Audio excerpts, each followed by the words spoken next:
Ini ya, kamu lagi nonton apa? Aku lagi nonton ini podcast Demokrasi Digital baru diupload tahu. Narasumbernya tuh ada Arleta sama Kiandra. Kamu tahu nggak sih Arleta tuh kayak dia tuh mahasiswa yang sering ikut volunteer gitu. Terus kalau Kiandra dia tuh aktivis-aktivis gitu, seru deh. Sini mau nonton yuk? Oh, boleh. Aku boleh ikutan nonton nggak? Boleh yuk. Oke. What's up Gen Z? Welcome to podcast Demokrasi Digital.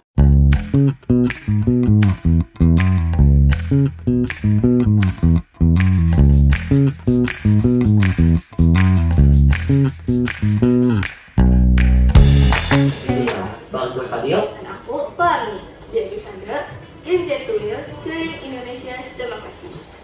Hari ini kita bakal bahas topik yang super relevan, yaitu peran Gen Z dalam memperkuat demokrasi Indonesia di era digital.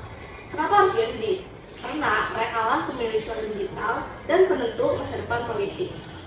Bener banget. Kenapa topik ini penting juga? Karena Gen Z ini bukan cuma generasi yang dekat banget sama teknologi, tapi juga generasi yang benar-benar jumlahnya sebegitu banyaknya. Di pemilu kemarin aja tahun 2024, jumlah mereka yang voting kurang lebih 46 jumlah pemilih. Itu kurang lebih sekitar 23%-nya dari total pemilih nasional. Dan menariknya, mereka ini dikenal sebagai generasi yang adaptif, kreatif, dan cepet banget nangkep-nangkep isu politik dan isu sosial. Tapi di sisi lain, mereka juga menghadapi tantangan seperti misinformasi dan bubble media sosial. Nah, benar banget juga. Dan untuk membahas ini lebih dalam, kita kedatangan dua narasumber yang benar-benar keren banget. Yang pertama ada Arleta untuk membahas lebih dalam bagaimana pandangan Gen Z terhadap sosial politik di Indonesia. Dan Kiandra, seorang aktivis digital yang akan memberikan penjelasan bagaimana peran Gen Z dalam menjadi agen-agen dalam perubahan demokrasi. Halo Arleta. Halo Kiki.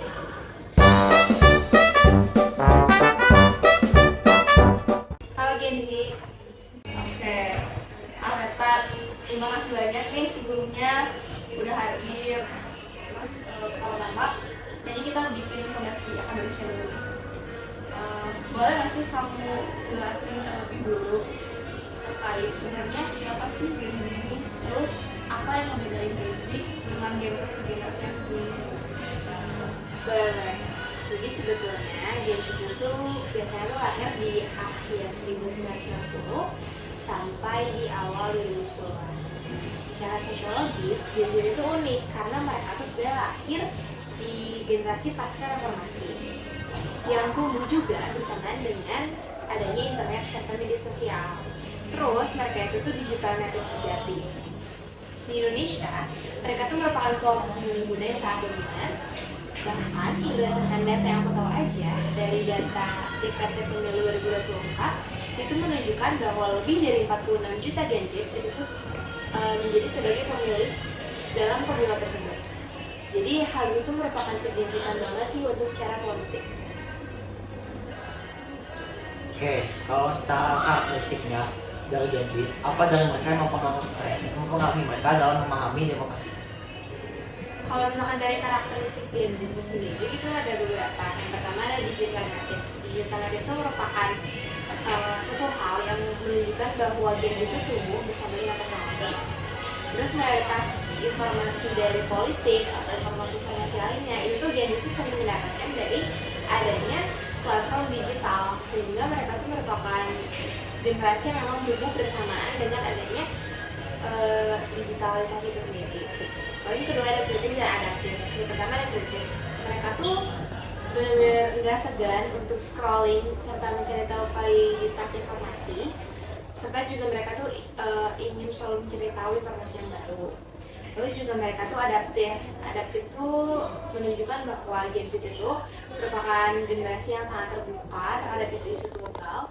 Contohnya kayak climate change, terus ada gerakan HAM internasional.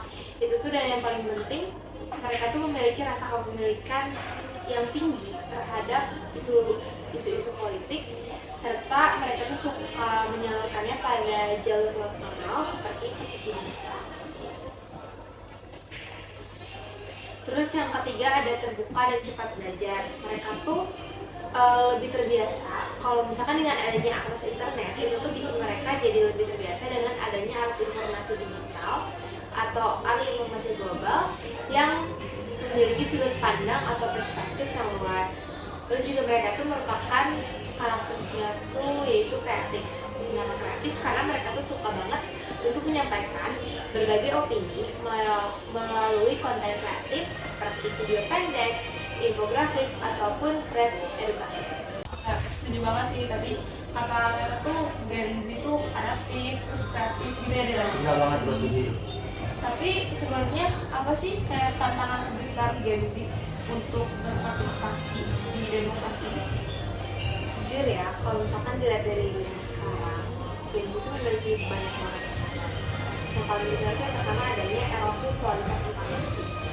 Menurut data yang aku tahu, itu dari studi LSI atau Lembaga Survei Indonesia, itu tuh menunjukkan bahwa Gen Z itu tuh karena adanya kecepatan sharing mereka, terus kecepatan digitalisasi mereka, itu tuh malah rentan terhadap misinformasi dan hoax. Jadi mereka tuh suka lupa untuk mencari langkah verifikasi informasi, sehingga mereka suka terjerumus terhadap berita hoax yang akhirnya mereka percaya. Terus yang kedua, mereka tuh terkadang suka apatis politik dan juga mistrust. Data juga menunjukkan bahwa Gen Z itu merupakan swing voters yang sangat besar, tapi di saat yang sama, angka kepercayaan mereka terhadap institusi politik formal seperti DPR atau partai itu tuh justru relatif rendah. Sebagian Gen Z itu merasa politik ini tuh membosankan atau jauh dari kehidupan mereka. Akhirnya mereka pilih untuk apatis terhadap isu-isu politik. Yang ketiga ada echo chamber. Jadi echo chamber itu merupakan algoritma media sosial yang memang biasanya itu ada di sebagian Gen Z. Jadi dari algoritma tersebut itu justru dapat mengisolasi pemikiran mereka atau pandangan mereka terhadap suatu hal tertentu, sehingga mereka tuh hanya mendengar suara yang sama, seperti kayak misalkan ada pendapat dari A, tapi Gen Z tuh algoritma media sosialnya hanya seperti itu, jadi kayak pandangan dia akan tetap A, mereka nggak akan bisa mendengar pandangan atau pendapat yang lain gitu, jadi mereka hanya percaya dengan pandangan A tersebut. Padahal kalau misalkan dilihat dari isu politik dan juga demokrasi yang ada di Indonesia ini, itu tuh justru membutuhkan pluralitas dari sudut pandang itu sendiri. Terus juga ini merupakan jebakan yang sebetulnya sangat besar dampaknya, karena Gen Z itu harus berhati-hati dalam menentukan pandangan mana yang salah dan mana yang benar. Oh gitu. Jadi kalau dari apa yang kamu bilang ini, ada nggak sih data yang benar-benar mendukung tingkat partisipasi Gen Z dalam demokrasi dan atau bidang politik lah? Justru ada dan banyak banget sih kalau misalkan data, aku mungkin bisa contohin juga. Dari yang data DPT Pemilu 2024 itu dari situ aja menunjukkan bahwa Gen Z itu sangat berpartisipasi dan juga sangat antusias dalam mengikuti isu-isu politik, dan mereka tuh peduli kalau misalkan negara ini tuh butuh dari pemimpin yang benar, pemimpin yang memang layak, yang berkualitas untuk memimpin negara ini gitu. Terus yang kedua ada, menurut data dari Semarang itu sekitar 95% dari pemilu 2024 itu menunjukkan bahwa sebagian besarnya adalah pemilih dari Gen Z. Dari situ aja tuh menunjukkan bahwa mereka itu sangat kritis dan juga sangat peduli terhadap memang lingkungan dari politik kita sendiri gitu. Jadi menurut aku dari memang partisipasi tersebut itu menunjukkan bahwa mereka sangat antusias. Terus mereka tuh juga sebetulnya memang sangat peduli dengan emang lingkungan politik, cuman emang mereka tuh kadang suka bingung dan kadang salah menyalurkan si ide-idenya, menyalurkan bagaimana cara mereka untuk membangun politik yang benar itu tuh dengan cara dan jalan yang benar. Kadang mereka tuh malah menggunakan cara yang salah, jalan yang salah, sehingga akhirnya malah tidak tersampaikannya aspirasi mereka. Iya benar-benar kayak aku dulu pernah baca sih yang data katanya waktu pemilu terakhir yang 2024 itu Gen Z itu paling banyak. Iya betul. Kayaknya segitu aja sih. Makasih ya Aleta udah nemenin kita. kita ngobrol-ngobrol tentang generasi ini. Tunggu dulu. By the way, sebelum kita ganti ke segmen selanjutnya itu sama Kiki, dari lu ini ada nggak sih kalimat-kalimat buat demokrasi Gen Z ini? Ada dong tentunya.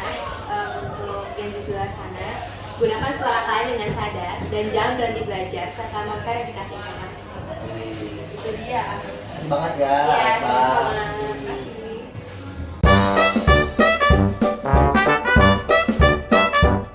Halo. Oke, di sini sekarang kita kedatangan Chandra ya. Oke, Chandra, kamu tadi panggil sama Amin itu kan Kiki ya? Iya. Panggilan itu dari mana sih? Sebenarnya aku tuh dari dulu sama Neno udah sering dipanggil Kiki jadi Oh, Iya, terus aku kan temen anak dia dari waktu kita TK gitu, makanya aku tahu panggilnya Kiki. berarti sebarang gitu ya? Yes. Oke, jadi sini aku tuh mau nanya Ki, menurut kamu gimana sih Gen Z dapat menggunakan keunggulan digital mereka untuk menjadi garda terdepan dalam bidang untuk menjaga kualitas demokrasi di Indonesia, khususnya dalam konteks melawan hoax dan memperkuat literasi digital mereka? Nah, jadi Gen Z itu sebenarnya harus sadar bahwa mereka itu punya privilege sendiri untuk menjadi kurator informasi. Nah, bukan sekedar penerus pesan aja. Jadi, peran utama mereka itu adalah sebagai untuk melakukan literasi digital by action. Jadi, mereka bukan hanya penerus dari generasi lama aja. Jadi, mereka itu harus membuat culture baru, yaitu verifikasi sebelum berbagi.